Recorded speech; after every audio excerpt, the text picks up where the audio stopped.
Let's call the October 2nd, 2023 meeting of the Dalton City Council to order. Mr. Mock will lead us in the pledge. I pledge allegiance to the flag of the United States of America, to the republic for which it stands, one nation, under God, indivisible, with liberty and justice for all. The agenda is before you. Any additions, corrections, deletions? If not, I'll entertain a motion. Motion. Mr. Mayor, I think we had discussed amending it to add the mayor pro tem appointment. I just stuck it on supplemental. Okay. Did,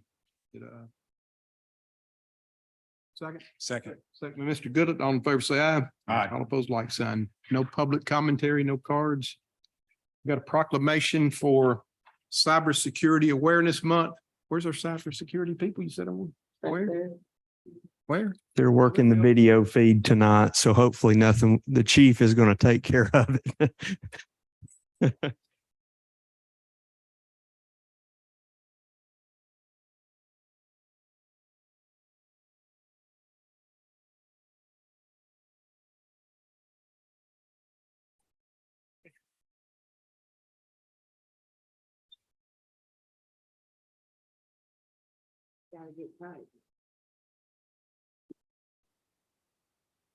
I'm assuming this awareness month is everywhere, not just here. That's correct. Okay. Negative. Okay.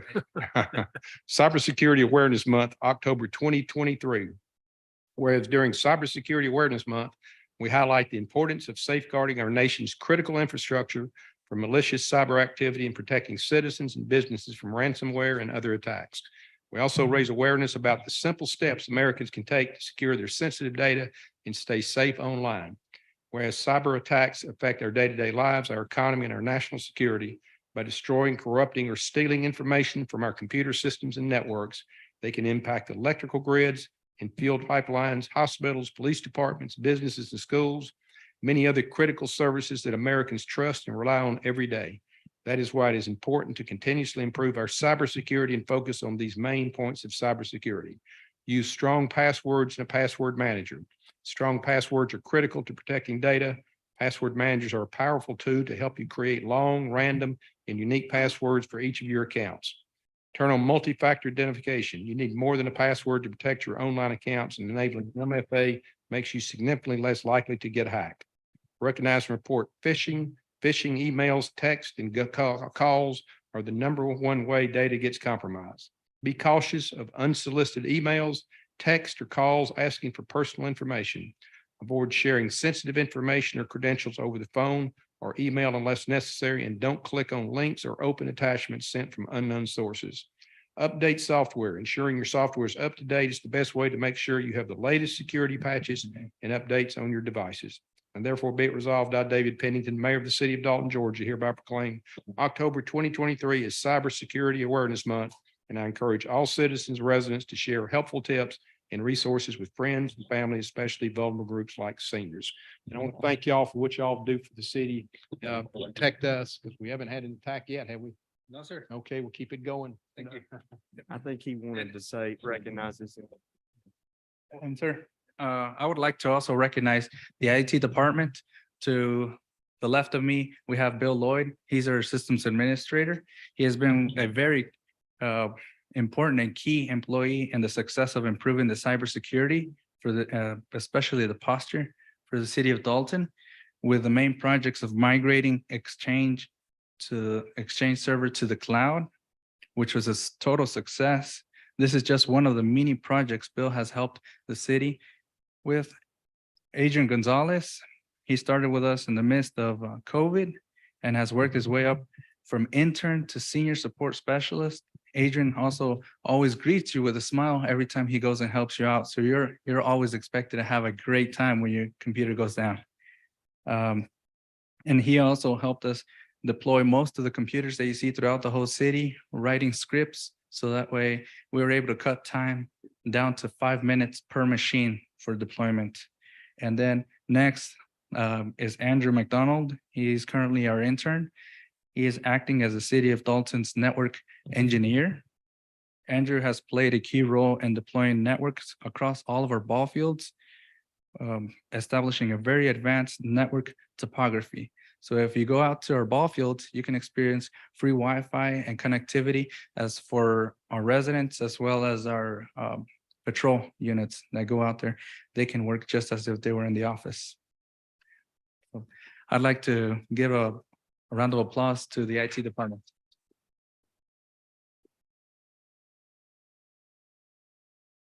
Thank you. Thank you. RA. Yeah, thank you, guys. Minutes are before you from the September 18th, 2023 meeting. Any additions, corrections, deletions? Move we approve. Motion by Mr. Farrow. Second. Second by Mr. Mock. All in favor, say aye. Aye. Opposed, like sign. Number three, this is the second reading. We'll take action on this tonight. Ordinance 23-19, ordinance to repeal Article 2, taxi cabs of Chapter 126, vehicles for hire of the 2001 Revised Code of Ordinances of the City of Dalton. To make findings of fact, establish an effective date to repeal contrary laws and ordinance of the City of Dalton and for other purposes. Who's got That's me, this? Mr. Mayor. Hey. Yes, this is the second reading for this ordinance. This ordinance will simply repeal the ordinance that we once had governing taxi cabs and ride share programs and establish the fees for that. This ordinance has been preempted by state law and now the state oversees those activities. Questions? Your motion? Motion. Motion by Mr. Mock. Second. Second by Mr. Goodlet. All in favor, say aye. Aye. Opposed, like sign. Under new business number 4, we got 23 new alcohol beverage applications. Who's got that? And Thank you, Mayor and Council. Today we have 2 applications. The first one being doing business as Appalachian Ale House LLC. The applicant's name is Lynette Thompson. Location address is 265 North Hamilton Street.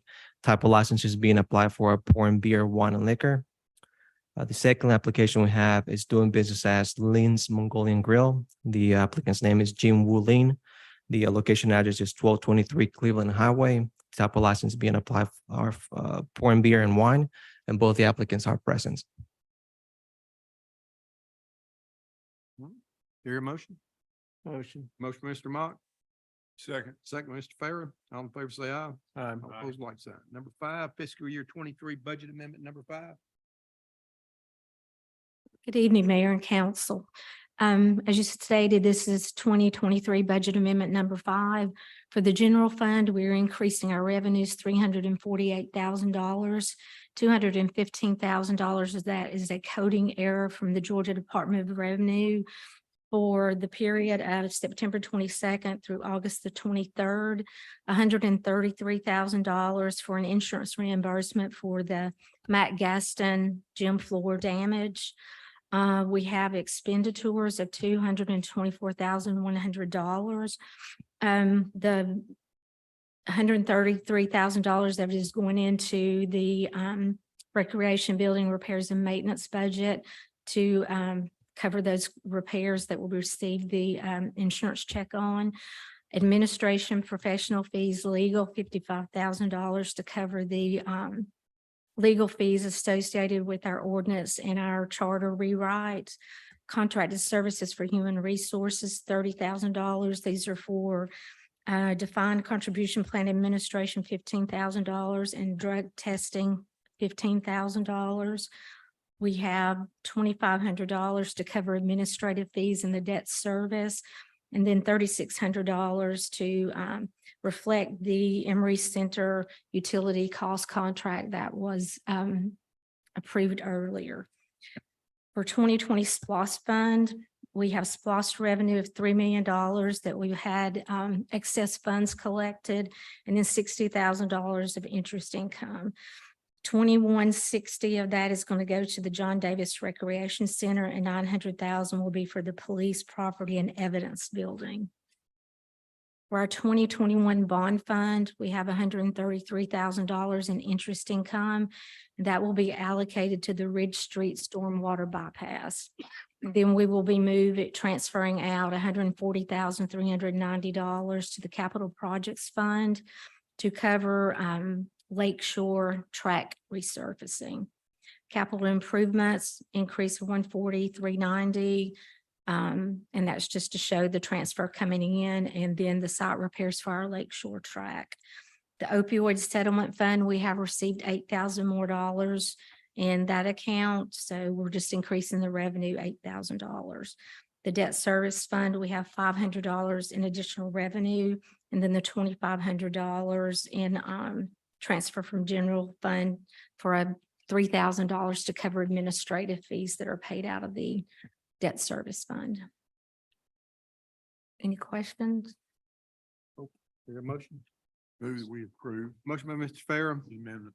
second, Mr. Mock. All in favor, say aye. Aye. Opposed, like sign. Number 6, mill line change order number 3.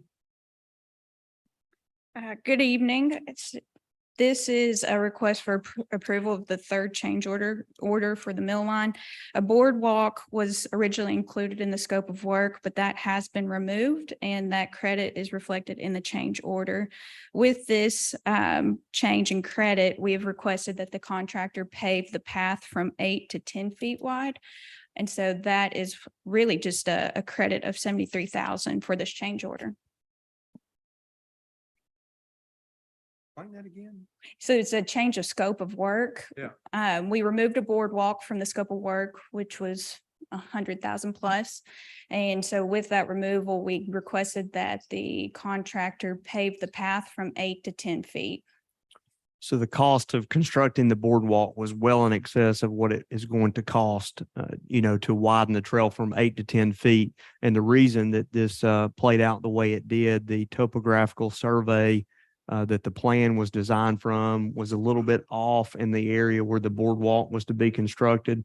So we actually had room to build the trail on grade versus having to do this boardwalk system that was originally put into the plans because there was not enough width to do the trail since the survey was slightly off.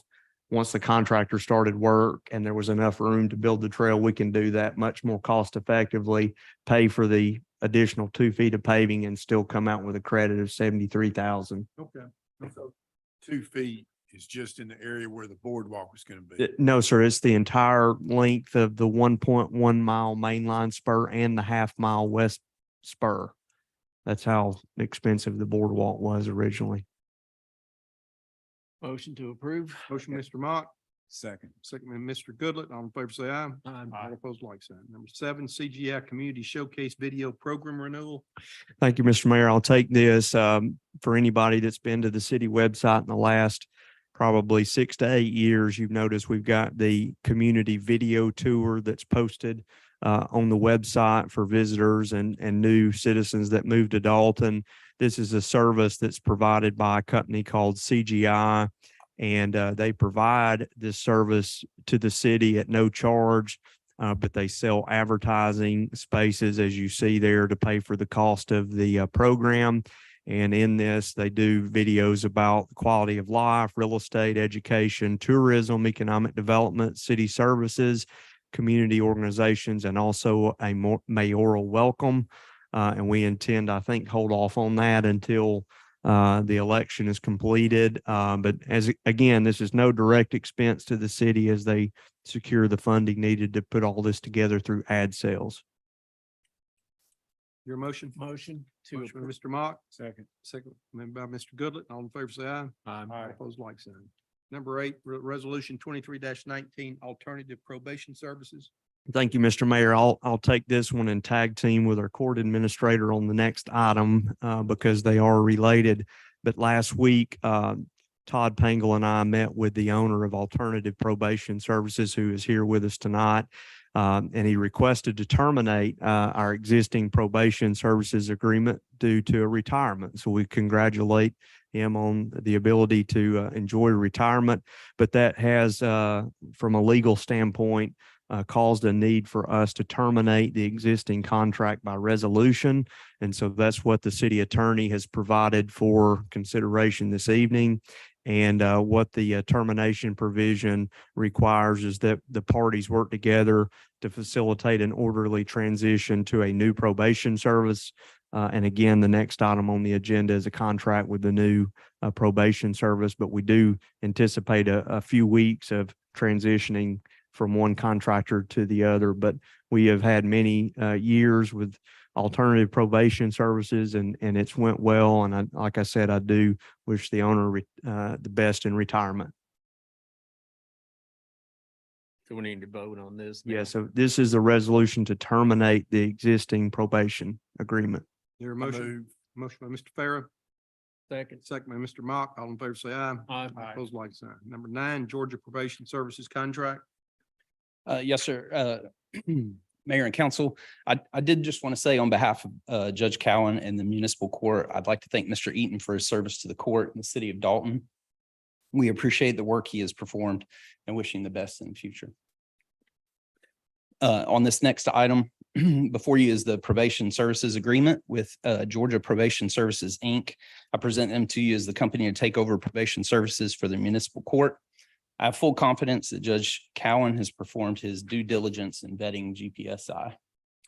And if I understand correctly, this vendor does have Superior Court and probate court right now in Whitfield County as well. That is correct.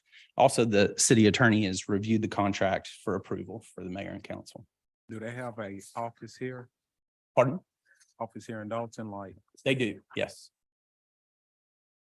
Motion to approve. Motion by Mr. Mock, Second. second by Mr. Farah. All in favor, say aye.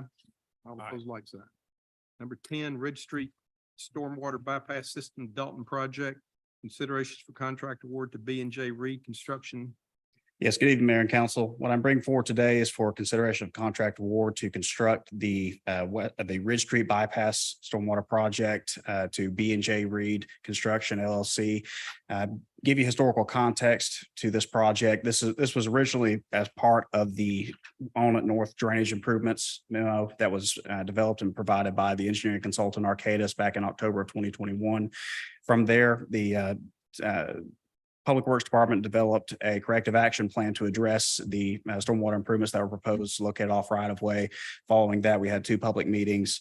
From there, we've broken down the improvements into 3 phases. Phase 1, which all elements have been completed, include the RSC West Hill Stormwater Improvements Project, which provides our greatest means of flow attenuation, as well as the centrifugal spin cast concrete pipelining project, where we restore degraded pipes that are located off right of way. Where runoff had derived from city-owned property. Phase 2, which is where this comes into play, which is the Ridge Street Bypass Project, as well as the Valley Drive Channel Stabilization Project, which that contract has also been awarded. Both these projects will be constructed in conjunction with each other. And then Phase 3 is the Franklin and Valley Bypass System, which is currently under design. Elements of this project include installing a high flow and low flow outlet control structure in the lower basin of the cemetery, where the RSC Cemetery Improvements Project, its lowest limits. From there, a bypass system will be conveyed through Emery Street, taking water off right of way and keeping that in the city-owned right of way, 90-degree turn east down Emery Street, and then 90-degree turn south down Ridge Street will outfall at the open channel down there. If this project were to be awarded tonight, and this also has been provided approval by the Public Works Committee, it will take 24 weeks following the issuance of the formal notice to proceed to the contractor. The cost to construct is $1,162,961.75, and the funding source is allocated in bonded capital. Questions? Mr. Mayor, since this crosses a family member of mine's property, I'm going to recuse myself from this vote. Motion to approve. Motion by Mr. Mock, second Mr. Goodett. All in favor, say aye. All of them, I guess I have to vote, right? Yes. Yep. Number, what? I said yes. Number 11, ordinance 23-20, the request of construction consultants on behalf of, I guess this is Tennessee Valley Credit Union. Yeah. To rezone from heavy manufacturing to general commercial, a tract of land totaling 2 acres located at 914 Vista Drive, Dalton, Georgia. Ethan. Thank you, Mr. Mayor. This rezoning is fairly straightforward. It's in an area very well developed with industry and commercial. This rezoning would be from heavy manufacturing to general commercial, and our general commercial zone district is our most intensive highway style commercial zone district. You can see that zone district in the red color on the zoning map there throughout this area. While it isn't exactly adjacent to the property, it's in the immediate proximity. I think most folks are probably familiar with this area. Again, it's been very heavily developed And there's an abundance of utilities available at this location in order to serve this property, as well as almost immediate access to the bypass. So there were no issues found by staff from the comprehensive plan or the existing zoning or land use. Recommendation from staff was to approve. The planning commission recommended approval, and we heard no opposition.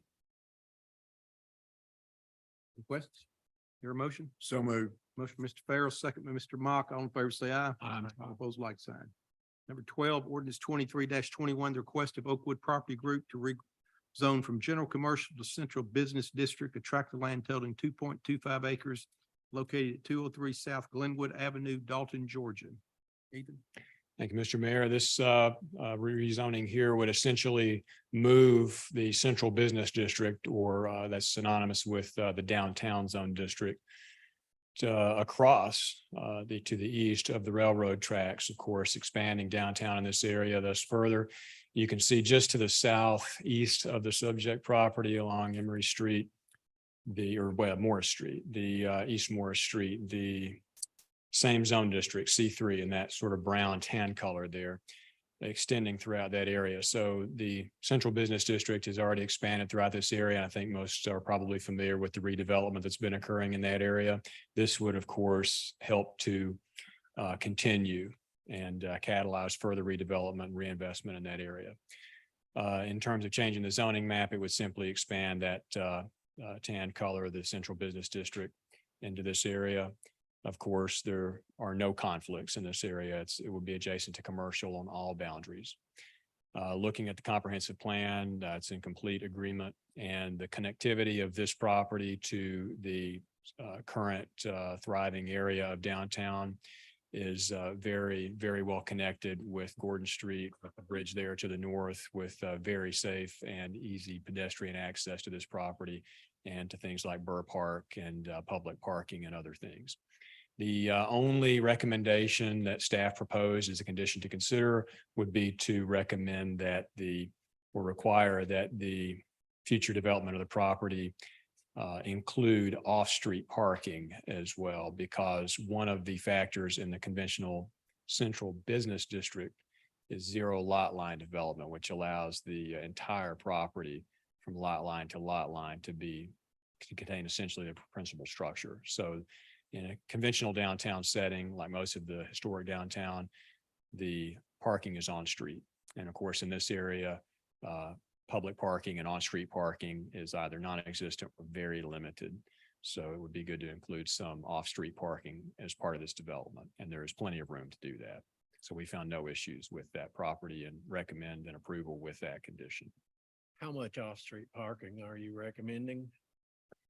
I think at this point, Andrew, what did we decide? I think we just, the developer, as we understand it, has a off-street parking plan, and we were not going to set a formula amount because there is a public parking lot at the southeast corner of this intersection. And so we were just going to put a stipulation that they have to provide off-street parking without a metric necessarily to tie them to, which may require them to get a variance from. So generally speaking, we were just going to ask them to provide off-street parking.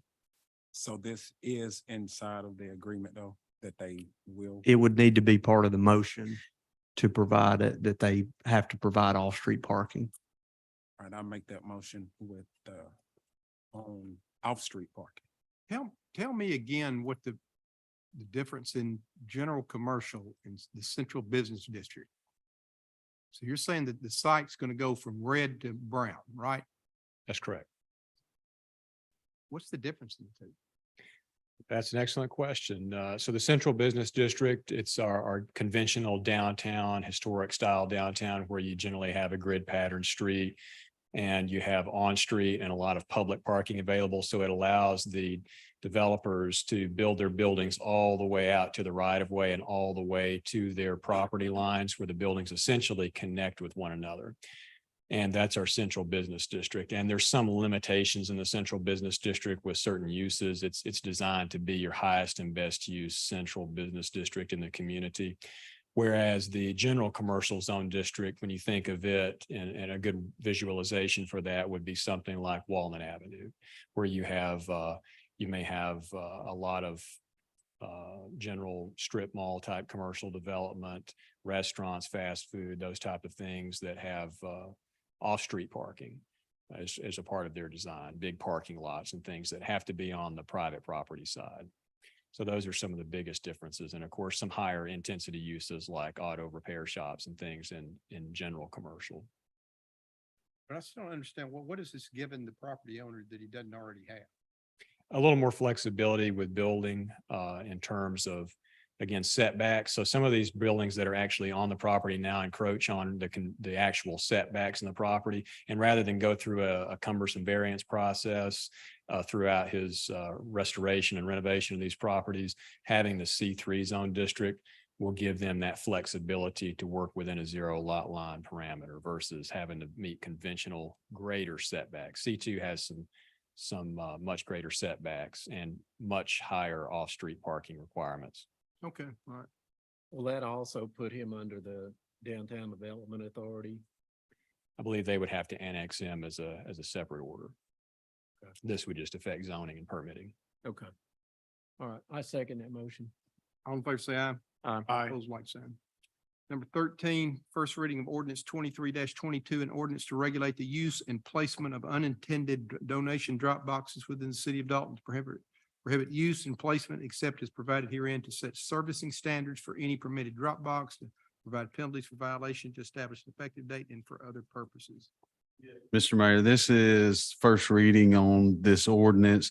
The purpose of this ordinance will close a gap on a previous ordinance that was repealed by mayor and council. That ordinance, permitted and allowed the use of donation bins. However, when that ordinance was repealed, it did not outright ban donation boxes or bins, nor give any guidance to it. This ordinance will ban donation boxes in the city limits, with the exception of those exceptions listed in the ordinance under section I. You see that we will allow on a tract or parcel of land where the nonprofit 501c3 charitable organization maintains a principal location of business, not to be a third party and also they have to hold an occupational tax certificate or certificate of occupancy from the city of Dalton for the subject to tract or parcel of land where the unattended drop box or donation bin is placed. And the bin must be placed as to abut or be up against the physical structure, so it cannot be placed in a parking lot unattended. Also, it has to be large enough to hold the objects of intent, namely clothes and salvageable personal materials inside of the box. And also it cannot accept furniture or things such of the nature that will not fit inside the box. Those will be required to be kept inside of the building. It also limits the size of the box by 5 feet by 5 feet, 5 feet wide, 5 feet tall, or 7 feet in height. So a square box, 7 foot tall. And also it has to clearly identify what can be accepted, such as clothes, so that we don't have refuge, trash and liquids thrown into this bin. This is a first reading. We'll take action on this the next time we meet. Under supplemental business, we need to elect a mayor pro tem.